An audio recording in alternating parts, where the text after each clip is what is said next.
नमस्कार, मैं हूं नवेद और आप देख रहे हैं एनएमएफ न्यूज। प्रधानमंत्री नरेंद्र मोदी के 9 रत्नों की बात करें तो विदेश मंत्री एस जयशंकर उसमें सबसे आगे दिखाई देते हैं। पीएम मोदी को एस जयशंकर पर पूरा भरोसा है।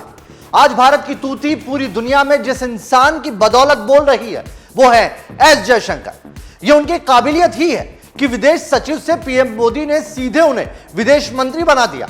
अफगानिस्तान क्राइसिस हो या फिर यूक्रेन वॉर, जब जब किसी भारतीय को दुनिया के किसी भी कोने में मदद की जरूरत पड़ी, एस जयशंकर वहां मौजूद थे। यह पहली बार है जब भारत को ऐसा विदेश मंत्री मिला है जो चीन और अमेरिका जैसे देशों के एम्बेसडर के साथ साथ भारत के विदेश सचिव जैसा महत्वपूर्ण पद संभाल चुका। लेकिन क्या यह आप जानते हैं, भारत के एक आईएएस अधिकारी के आगे विदेश मंत्री एस जयशंकर कुछ भी नहीं है। वो अधिकारी हैं एस जयशंकर के पिता के सुब्रमण्यम। जयशंकर खुद तो इस बात को मानते ही हैं कि सुब्रमण्यम भारत के लिए किए गए कार्यों के आगे उन्होंने अभी तक कुछ भी अचीव नहीं किया है। एक बेटे के तौर पर अगर जयशंकर ऐसा कहें तो आपको लगेगा कि अपने पिता के सम्मान में जयशंकर ऐसा बोल रहे हैं, लेकिन ऐसा नहीं है। ये जान लीजिए के सुब्रमण्यम वो आईएएस अधिकारी है जिनके कारनामे आज भी भारत के लिए मिसाल की तरह हैं। आज हम आपको विदेश मंत्री एस जयशंकर के पिता के सुब्रमण्यम के बारे में बताएंगे। सबसे कम उम्र में सेक्रेटरी बनने वाले के सुब्रमण्यम, जिनकी इंदिरा गांधी से भी ठनी और जिन्होंने पद्म भूषण लेने से भी इनकार कर दिया था। एस जयशंकर इस वक्त सुर्खियों में बने हुए हैं। एएनआई के एडिटर स्मिता प्रकाश को उन्होंने एक इंटरव्यू दिया जिसमें उन्होंने चीन, अपने पिता और तमाम कई मुद्दों पर खुलकर बात की है। बस यही बात कांग्रेस को नागवार गुजरी। कांग्रेस राज में चीन एम्बेसडर रहे जयशंकर ने जैसे ही विपक्ष को इतिहास याद दिलाया, विपक्ष भी हमलावर हो गया। ना मैं ये मजाक से कह रही हूं, ना मैं हल्केपन में कह रही हूं। एक स्टॉकहोम सिंड्रोम होता है। आपको अपने ही जिसने आपके साथ गलत बर्ताव किया उसी से प्यार हो जाता है। स्टॉकहोम सिंड्रोम होता है। स्पेशली किडनैपिंग में इसका बड़ा यूज होता है। क्या जयशंकर जी स्टॉकहोम सिंड्रोम से ग्रसित हैं? सवाल ये सारे चीन पर पूछने चाहिए, लेकिन आप और आपके आका जब मौका मिलता है शी जिनपिंग की गलबैयां करने लगते हैं, गले लगने लगते हैं। लाल आंख दिखाने के बजाय लाल शर्ट पहनकर स्वागत में खड़े हो जाते हैं। तो क्या आप स्टॉकहोम सिंड्रोम से सफर करते हैं? ये सवाल चीन पर पूछे जाएंगे। If we were being accommodative, who sent the Indian army to the LAC? Rahul Gandhi didn't send them. Narendra Modi sent them. We have today the largest peacetime deployment in our history on the China border. And please notice, I said China, C-H-I-N-A. अब Congress S Jaishankar को बीमार बता रही है। वो ये भूल गई कि उन्हीं की सरकार में जयशंकर चीन के एम्बेसडर रह चुके हैं। वैसे स्टॉकहोम सिंड्रोम वो बीमारी है जिससे आप नफरत करने वाले से ही प्यार करने लग जाते हैं। और इस वक्त विपक्ष में बैठ बैठ के कांग्रेस को भी यही स्टॉकहोम सिंड्रोम पीएम मोदी से हो गया है और उनके मंत्रियों से हो गया है। खैर छोड़िए, आज ना बात कांग्रेस की करेंगे और ना ही एस जयशंकर की। आज हम बात करेंगे विदेश मंत्री एस जयशंकर के पिता के सुब्रमण्यम की।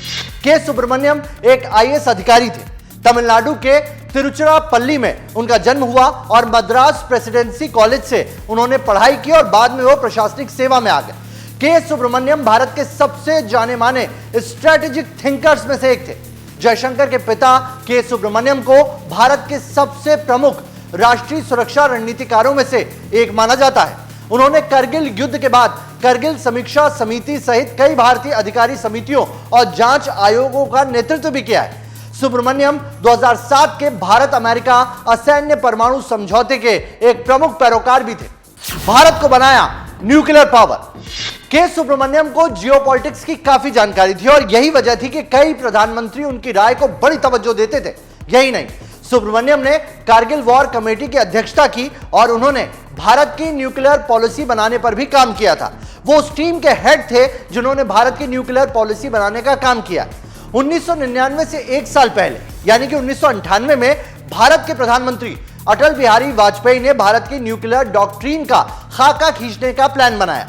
इसके लिए अटल बिहारी वाजपेयी ने एक बोर्ड बनाने की घोषणा की। उस बोर्ड का नाम था NSCAB यानी कि national security council advisory board. इस बोर्ड के पहले अध्यक्ष के रूप में सुब्रमण्यम को भारत की न्यूक्लियर डॉक्ट्रिन का ड्राफ्ट बनाने का काम सौंपा गया। सुब्रमण्यम का मानना था कि भारत को न्यूक्लियर हथियारों की जरूरत है, लेकिन वो हथियारों के पहले प्रयोग यानी कि फर्स्ट यूज के खिलाफ थे। अंत में यही भारत की न्यूक्लियर डॉक्ट्रिन बनी। साल 2009 में इंडियन एक्सप्रेस में लिखे एक लेख में सुब्रमण्यम ने कहा था, न्यूक्लियर हथियारों को खत्म करने के लिए किसी भी देश ने भारत जैसा कैंपेन अब तक नहीं चलाया, लेकिन आखिर में भारत को खुद को एक न्यूक्लियर स्टेट घोषित करना पड़ा। यह सुरक्षा कारणों की वजह से करना पड़ा है। पूरी दुनिया में एक बात पर सहमति रही है कि प्रतिरोध ने काम किया है और इसीलिए भारत की न्यूक्लियर डॉक्ट्रिन भी इसी पर आधारित है। जब इंदिरा गांधी से ठन गई, के सुब्रमण्यम साल 1980 में डिफेंस प्रोडक्शन के सेक्रेटरी थे। उसी साल इंदिरा गांधी फिर सत्ता में लौटी थी।